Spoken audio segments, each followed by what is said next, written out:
Welcome my dear student. आज का topic है ट्रिग्नोमेट्री, जो एनसीईआरटी बेस्ड में क्लास 10 के लिए फर्स्ट टाइम एक तरह का नया चैप्टर है। आप सभी को इसी के विषय में कुछ जानकारी आज देना स्टार्ट कर रहा हूँ और आशा करता हूँ कि आप सभी स्टूडेंट्स इस इंट्रोडक्शन को अच्छी तरह से समझेंगे, क्योंकि यहीं से ट्रिग्नोमेट्री की पढ़ाई शुरू होती है और इसके बिना हम आगे नहीं बढ़ सकते हैं। तो सबसे पहले ट्रिग्नोमेट्री को समझने के लिए हम लोग क्या करते हैं, एक राइट एंगल ट्रायंगल खींचते हैं। राइट एंगल ट्रायंगल सभी को मालूम है कि एक 90 डिग्री का होता है और ये जो दो एंगल होता है वो एक्यूट एंगल्स होते हैं। ओके, और इसमें होता क्या है, एक परपेंडिकुलर होता है, ये बेस होता है और ये हाइपोटेन्यूज होता है।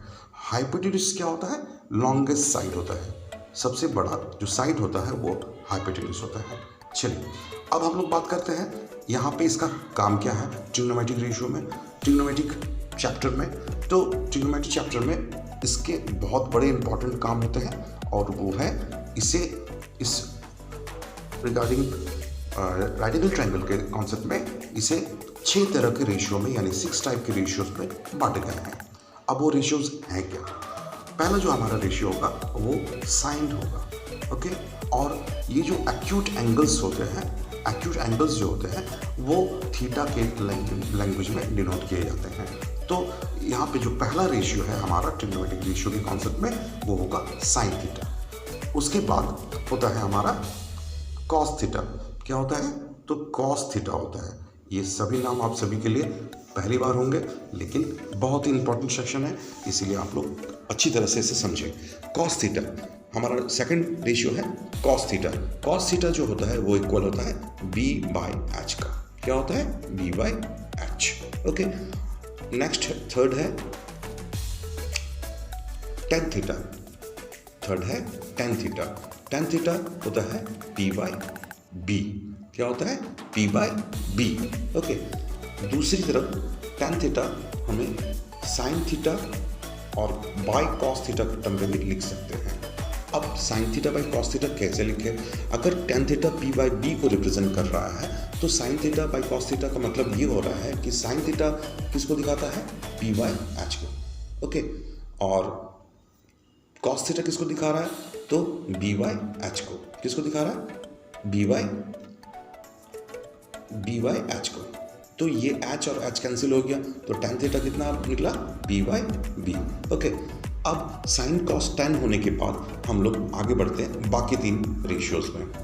याद रखें, बेसिकली जो हमारे रेशियो 3 है उसके रेसिप्रोकल वैल्यू के आधार पे हम और 3 रेशियोज के जिक्र करेंगे। जैसे साइन थीटा पढ़ रहे थे तो साइन का रेसिप्रोकल जो रेशियो होता है वो कॉसेक थीटा माना जाता है। क्या होता है? Cosec theta. कॉसेक थीटा जो होता है, अगर साइन को हम पी बाई एच मानते हैं तो कॉसेक थीटा में इसको हम पढ़ेंगे एच बाई पी। क्या पढ़ेंगे? H by P.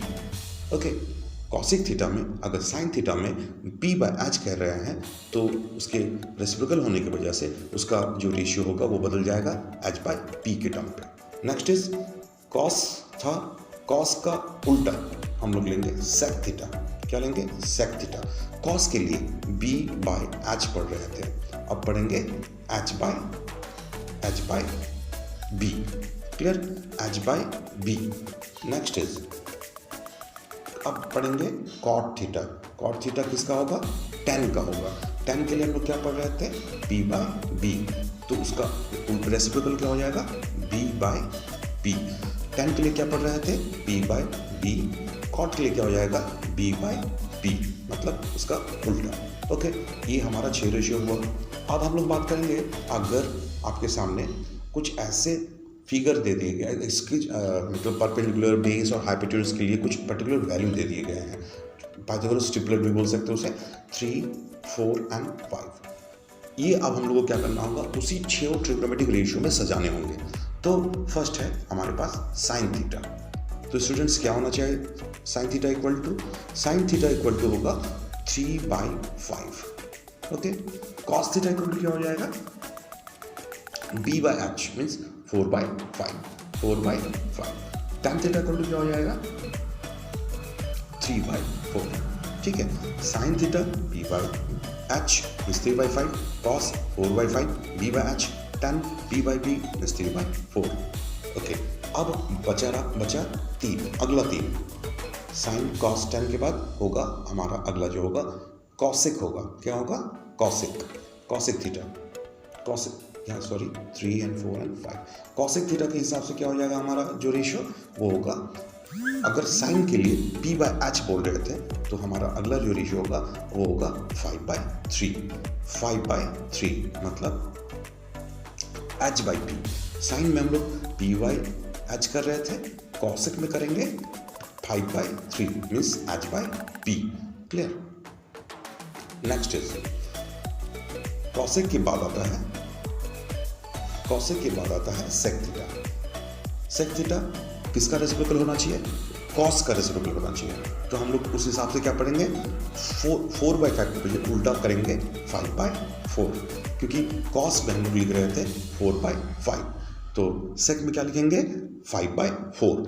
And last जो है हमारा रेशियो वो है कॉट। क्या है?